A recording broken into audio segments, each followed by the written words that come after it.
On today's show, we're going to break down what we've learned since Luka Doncic has been out for the Dallas Mavericks. We'll talk about the things we've learned about Porzingis, about Jalen Brunson, about this team, the roster construction, Jason Kidd. Where do we come from? Where do we go? Where do we come from? On today's Locked On Mavs. Luka Doncic, and this is Locked On Mavericks podcast. Hey, Dallas Mavericks are NBA champions. Bang! Bang! It's good! And the Mavericks have won the game! If you don't believe, you shouldn't be here.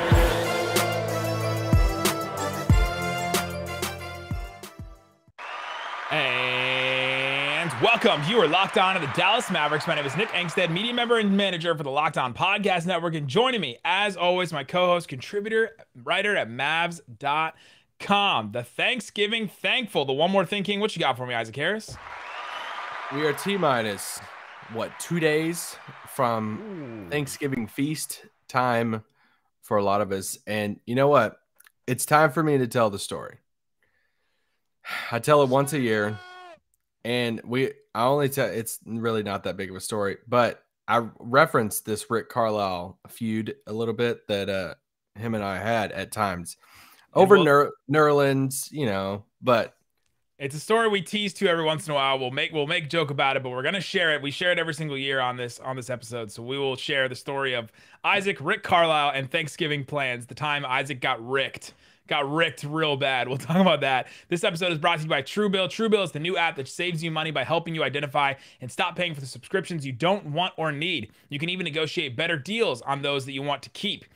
Thanks for making Locked On Mavs your first listen every single day. Remember, Locked On Mavs is free and available on all platforms, including YouTube, where you can see Isaac's face as he talks about how Rick Carlisle ricked him one day. Really bad.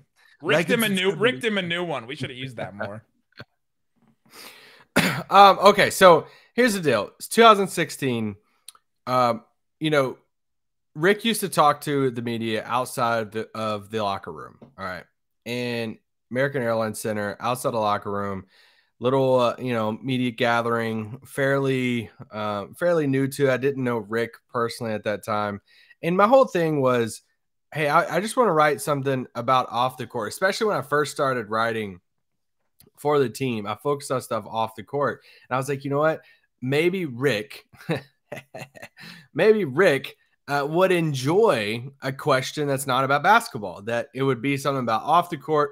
Thanksgiving's coming up. Thanksgiving was literally in a few days at that time. And I was like, hey, I'm going to lean in, ask a question about Thanksgiving. So everybody's sitting there, mic's in. I'm like, I just butt in. I'm like, hey, Rick, you got any plans for Thanksgiving? Any, fun things new this year that you're doing around the holiday? Rick literally looks at me, looks around at everyone else, and just goes, who is this guy? Who is this guy? And just points at me and then says, I'm just worried about winning basketball games, not about Thanksgiving. And I'm just like, why do you got to be like that? Like, who peed in your Cheerios this morning? And then I'm sitting there thinking, of course, I just crumbled. I'm like, all right, cool. And I just sat there. It ends. A reporter came over, hit me on the arm. He's like, man, welcome. That's part of it, welcome, everybody gets that. But here's the kicker. 2 days later, the story drops from Brad, from Mac Engel, Dallas Morning News, Fort Worth Star, the Star Telegram, all that he did do something on Thanksgiving. He had Nico Brasino at his house to experience Thanksgiving for the first time in American fashion, all this stuff. I'm like, that's the story that I was going for. That's the whole reason I asked you the dang question, was for something like that. So he had something, but he just chose to be a jerk to me. And you know what? That's just that's the Thanksgiving story sometimes that I reference. And there you go. And then Isaac went home and hit the wine. That's the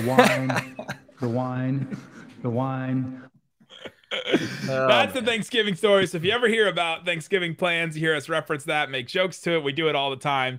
There's sometimes it's good stuff. And now we have good morning, Isaac, to look forward to as the head coach of the Dallas Mavericks. So we can tell that story as much as we want now. Oh, yeah. All right, we're going to talk about what we've learned about the Dallas Mavericks since Luka Doncic has been out. It's sort of hard to tell sometimes when you have this heliocentric style that the Mavericks obviously have. They have a star that demands heliocentricity or whatever the word is. Luka Doncic is that good. And so now he's been out for a couple of games.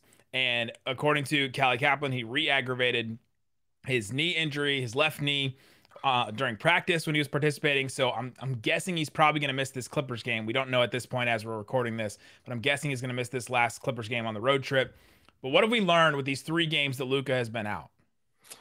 Yeah, super unfortunate about the knee thing. Especially about Callie's reporting. Callie, following the team, she's in LA and stuff right now, and she tweets out the picture of him scrimmaging 5-on-5, and you're like, yeah, let's go. He was a game time decision, the other day, and obviously didn't play. And then she follows up that tweet, as they're talking, talking to Jason Kidd, something happens with his knee, and, he hits the bleacher, he's upset, and he leaves practice with the ice on it. So I'm with you. I would be surprised if he did, play in this game. But what have we learned over the past 3 games? I have a couple different things, but I'll just say this. It doesn't necessarily mean when Luka's out that KP has an increased role. And I think that's been one of the things of what I've learned of, hey, Luka went down, and I threw out these numbers of hey, I want KP to hit, take this amount of shots, this amount of 3-pointers. I kind of expected it too, that, hey, KP, they're just going to force feed him. He's going to shoot the ball a ton. When you look at, I pulled up some just generic type numbers here. Out of 16 games this season for the Mavs played 16 games. KP's played 11 of those games. 7 of those games, he scored 20 or more points. So just 7 times this season, he scored at least 20 points. And 3 of those have been over the past 3. So he's at least, he's hitting the 20-point mark that when Luka's been out. But here's the thing. This whole season that he's been playing so far, 11 games, he's averaging 16 shots a game. Over these last 3 games, he's averaging 17 shots a game.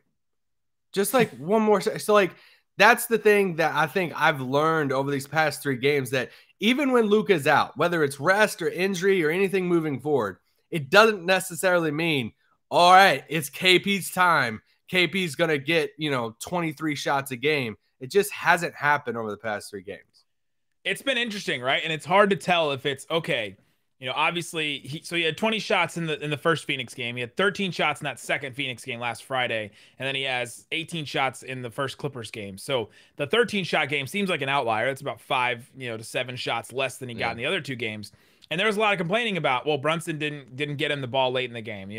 Brunson didn't, handle that right, but maybe it's Jason Kidd not setting him up. We don't know. That's the thing that we may not know about this team right now. But they did seem to correct it a little bit. They went to him late in the game. They went to Porzingis late in the game against the Clippers.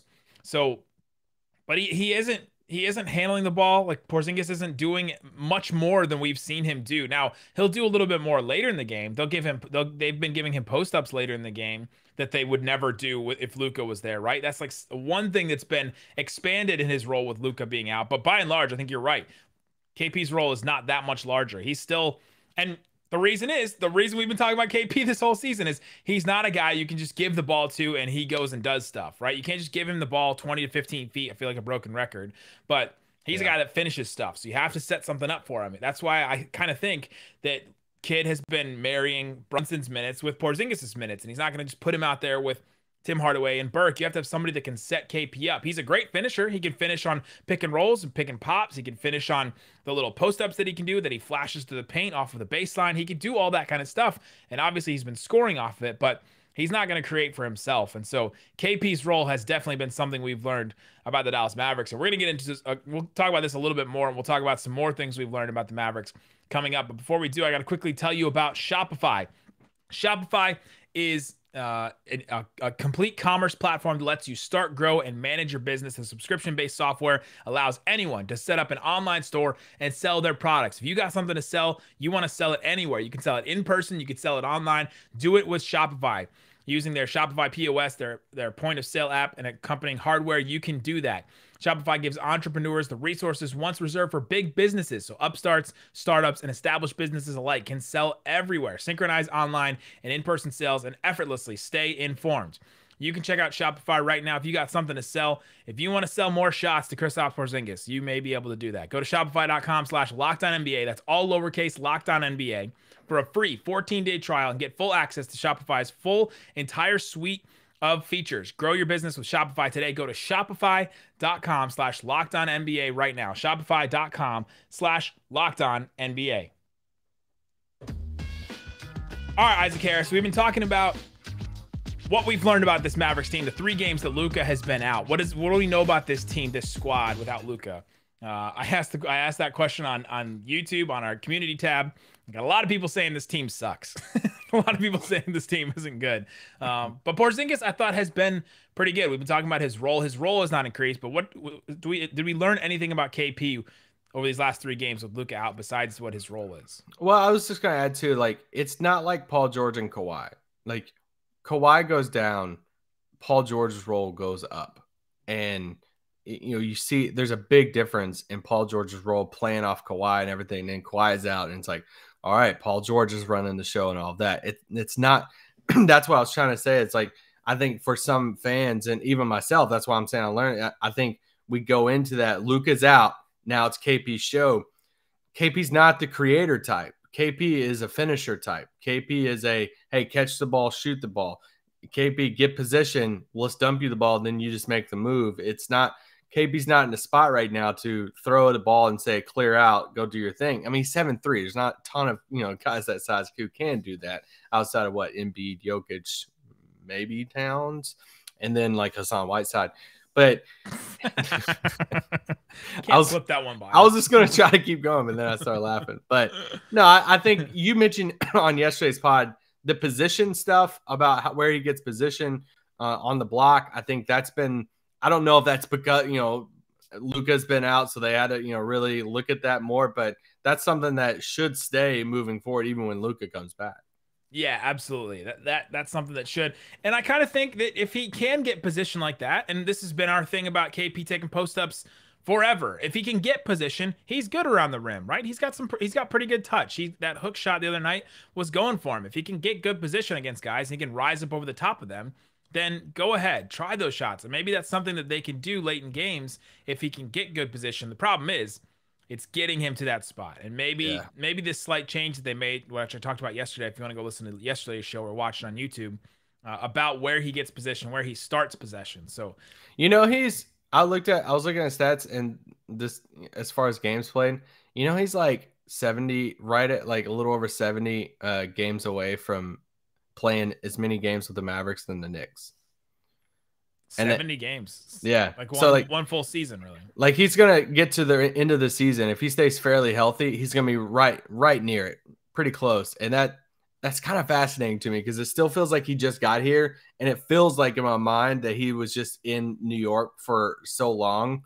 And it's like, if he stays on this team past the deadline through the offseason, he's going to have, you know, be a longer tenured Maverick than New York Knick at the first of next season. Well, and how often do we say, well, if he can just get back to all-star KP, if he can just get back to all-star form, that in February, that'll be 4 years ago. Yeah, that's wild. That's insane to start thinking about. But yeah, I'm not sure we learned a ton about Porzingis, but he's playing really good basketball. He's definitely playing better right now. And it started before Luka went out, so it's not anything we learned recently. Yeah.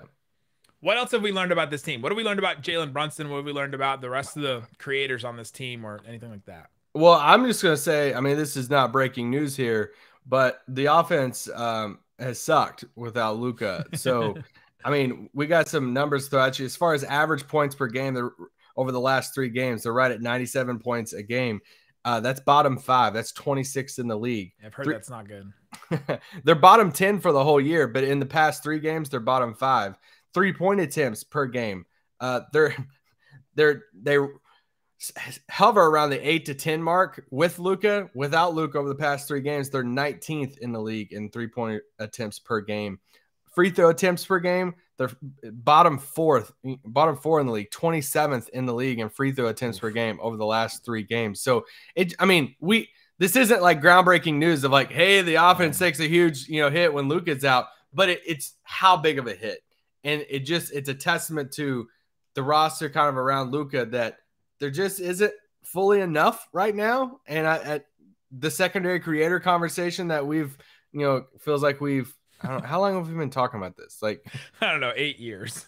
I just don't know. Like, I know Dragic has been brought up by some fans over these past 3 games. It's like, man, if we had Dragic right now, that would help ease the load. So I do agree that it would. Like right now, these 3 games is when we would feel the Dragic effect more than anything of, man, give us, 20-something, 20, 23 minutes a night of Dragic with Luka out. That would help a ton. But, Dragic is still chilling in, Canada.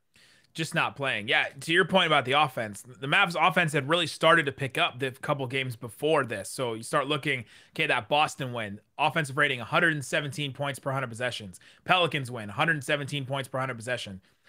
Bulls lost 109 points. That's not terrible, but it's not good either. Spurs win 125.9 points. Denver 118 points per 100 possessions. And so you're like, okay, this offense is finally starting to look like what it looked like over the last couple of years. They're really starting to find their stride. And then over the last 3 games, offensive rating, so points per 100 possessions, 102, 105, 101. It's like it just really took a dip there. And yes, they are playing against 2 of the top 5, top 10 defenses in the league. So you got to take that with a grain of salt as well. But to your point about the shots that they're missing, like they're lower in 3-point attempts per game with him out. They're lower in free throw attempts per game out. The thing that I learned about that, and it's something that we already know, but it's what Luka creates out of nothing, right? Yeah. Like Luka literally creates those shots. Those shots literally went away when Luka is gone, and you can't just replace them with somebody else on the team. And Luka just makes those out of nowhere. Those don't get created because of a scheme or an offense. It's not like Brunson comes in and runs the same offense so they get the same type of shots again. It doesn't happen, right? Luka just literally creates those shots out of nothing. And KP said it the other day. Sometimes in this offense, it feels like we just run a pick and roll, and if we don't get anything out of the pick and roll, then we don't know what else to do, and there's no other options out of that, right? There's just no other options out of that. Luka makes options. Luka is the one that creates it. He's the one that knocks, right? Like Luka is the one that makes stuff happen, and we can't learn that enough in this absence. Well, I think we're also seeing players that are kind of not fully dependent on Luka, but some of them that are really like impacted by Luka. Like you look at a guy like Tim Hardaway Jr., he's, averaging his 3-point percentage, this season's right around the 35-36 mark. Over these past 3 games, he shot at 27%. Is that a testament to, hey, I'm not playing with Luka, I'm not getting open threes, I'm taking some more off the dribble? Guys, look at, Mavericks shots off the dribble right now. They're very bad. So there's a need for that secondary creator that, we've talked about Brunson, hit or miss on that, but yeah, I would even say not even just a secondary creator. How about another creator, right? Like, doesn't even have to be a level of secondary creator. And I think this is where Dragic comes in. Hopefully that happens. Just someone else, just anyone else that could come in and create a shot, because Trey Burke's not doing that, right? Trey Burke's not coming in and creating shots for others. He's looking for his own shot, and that's his game, and that's what it is.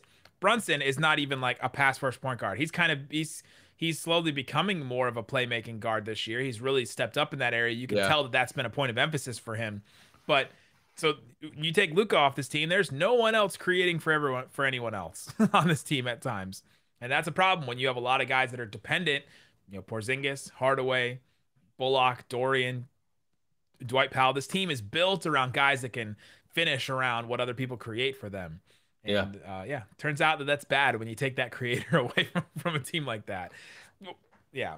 I do have a random stat that I was looking at, and I'm like, however you want to feel about it. Assists per game. For this entire season, the Mavericks are 20th in the league in assists per game. Over the past 3 games, they're 10th in the league in assists per game. And I think it does show a little bit of, hey, like, and this isn't a knock towards Luka, but the ball moves more, right? We've heard that it has to because Luka's out, so the ball is going different places. And then you can't help to think, oh man, we're 10th in assists when Luka's not playing. That's without some of these guys not even making shots. That's without Reggie Bullock not making anything, and Reggie Bullock going after a friend of the pod, Nick DePaula. So. That maybe we could just get that Twitter beef like on our pod and let him sort it out. But I have to apologize that you felt that he should have played more. friend of the pod though. Nick's a good guy. We've had DePaula on the pod a couple of times, but Anyway, I just found that kind of interesting that, hey, they're 10th in the league in assists per game over the past 3 games. Let's get into some positives. What have we learned about this team in a good way? The Mavericks they've not lost any of these games by double digits, right? Against really good teams in the Suns and the Clippers. So let's get into some positives. What are some good things we've learned from this Mavericks team with Luka out? We'll get into that coming up. But before we do, let me tell you about something that I just learned about, and that's Truebill. Do you know why free trials renew without your consent? It's a business scam out to get you. Don't let greedy corporations pocket your money. Download Truebill to take control of your subscriptions. I always seem to find a random subscription. My wife subscribed to this company that sends you cleaning supplies, and they'll send you like monthly. They'll send you just certain cleaning supplies, and they're supposed to be like organic and good for your home and like good for the air and all that kind of stuff. And one time I realized that she had been doing this. And she'd kind of been hiding them, kind of just like putting them away in different places around the house.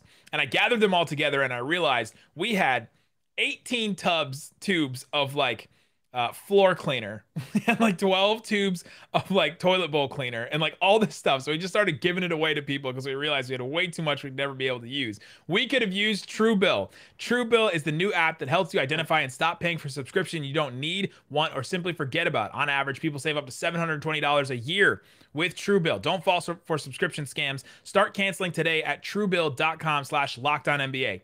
Go right now, truebill.com/LockedOnNBA. It could save you thousands of dollars and many spaces in your house that you don't have for cleaning supplies or whatever you're hoarding because you're just getting it over and over again. Truebill.com/LockedOnNBA. Also, I want to tell you about RockAuto.com. With the ever-increasing number of makes and models of cars, it's impossible for your local chain auto parts store to stock all the parts that you need. If you have to go on a road trip and you're heading out and you need to fix something on your car, RockAuto.com is the thing for you to fix this before the holidays. Save time, save money. When you get it done, get your parts through RockAuto.com. Go to RockAuto.com right now. See all the parts available for your car or truck. And when you get there and you find something you like, write Locked On in there. How did you hear about us box? So they know that we sent you. Go check it out. They have a really easy to use website to find the solution for your auto part needs today. Amazing selection, reliably low prices, all the parts your car will ever need. RockAuto.com. All right, Isaac Harris, let's talk about this team. We've been talking about things that we've learned about the Mavericks without Luka Doncic. And I want to do some positives because we've been doing kind of some negatives about this team and they lost all these 3 games and all that. Couple positives. Jalen Brunson, I think, has been a positive. He's stepped in and I feel like every single post game we say, Brunson doing the best job you can hope, trying to fill in the massive shoes that Luka Doncic, has. Like, he has been pretty good over this stretch, and I think that his playmaking has taken a step forward in his career. Now, it's not going to replace what Luka does, obviously, and it's why the Mavericks are losing games. They lose games because you're not going to get the same production. How should we expect that production? But over these last 3 games, Brunson, 9 assists, 10 assists, 8 assists. 18 points, 20 points. He is really stepping in and filling that void that Luka left, and I think it's been a pretty admirable job by him. I mean, yeah. If you would have told me before the season, it's like, hey, Luka's going to go down for 3 games, and Brunson's going to average 19 and 9 and shoot 44% of the field. I mean, let's go, sign me up. So you can't praise. I mean, Brunson's been the most consistent player for the Mavericks this season, and that's including Luka Doncic. Woo! Put that on a quote. Put that on a quote graphic and send it out. He has been, though. He's been a guy that's consistently brought it. A couple of games at the beginning of the season, he scored in single-digit points, but he's been in double-digit points for most of the season. I'm not saying the best player, nothing like that. I'm saying consistent. For sure. He's been the most consistent. No, I'm with you on that. And since he went off, he had that start against Miami. These are his stats, since then. He's played 10 games. He started 5 of them, 33 minutes a game, 18.8 points a game, 6 assists, just about 5 rebounds, and 1.9 turnovers. So not a ton of turnovers either, and they're positive 5 on average in the points in the time that he plays. So that's really good, right? His 3-point percentage could be better. He could do better, playmaking and all that. There's always something the guy can do better, but I think he's been really, really good, and I can't say enough about him. Yeah, for sure.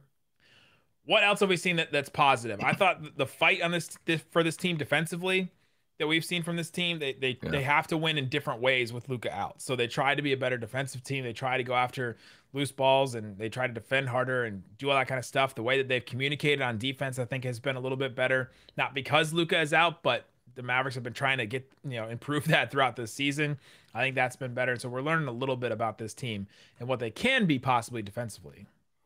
Yeah, I mean, I feel like the energy's been incredible. I mean, they have every excuse in the world to just say, hey, we're playing against a Phoenix Suns team, for 2 games they just won their 13th game in a row. So they're arguably the hottest team in the league right now.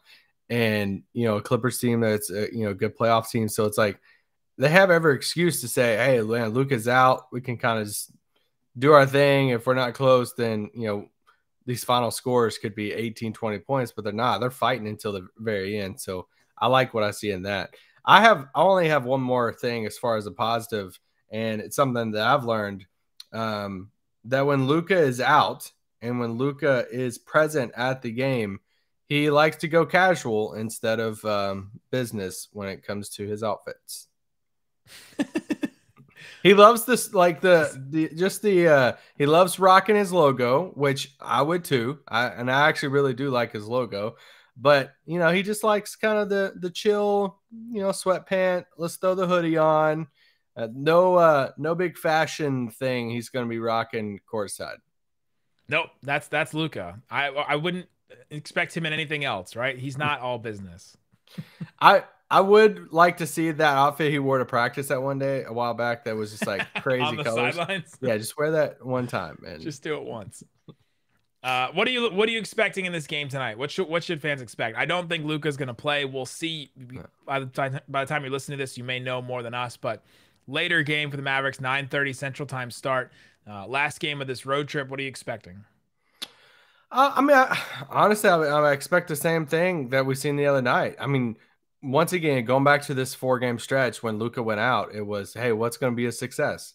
And we kind of had to recalibrate what that bar was. And my whole wish was, can we just make it to where they're not blowouts? Can we just be in these games and not just get swept off the floor? And they've been in all 3 of these games, and they've just lost it there in the 4th quarter. So I'll be curious to see if that happens again. Will this be the game that they kind of like, hey, we don't have anything going? Or will this be the game that they say, you know what? We have been so close over these past 3 games. We are going to fight until the very end, and we're going to win this thing. Frank Ntilikina being out of this game too is kind of a key part because, he's played an important role for him off the bench. So no Frank. We'll see about Luka.